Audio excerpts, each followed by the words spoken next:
இந்த வீடு வந்து வாடகைக்கு வருது.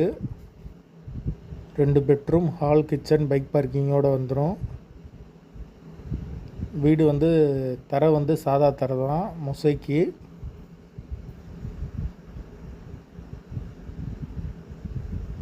பாத்ரூம் வந்து ஒரு பாத்ரூம் தான் இருக்குது. பெட்ரூம் 2 பெட்ரூம் வந்துடும்.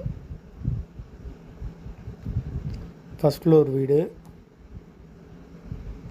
வாடகை வந்து 7500 ரூபா. அட்வான்ஸ் வந்து 35,000.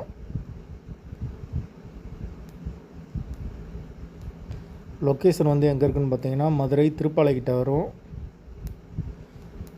பெட்ரோல் சார்ஜ் வந்து 100 ரூபா வாங்குவோம். கமிஷன் வந்து 5000 ரூபா வாங்குவோம். யாருக்கு விருப்பம் இருக்கோ அவங்க கால் பண்ணுங்கள்.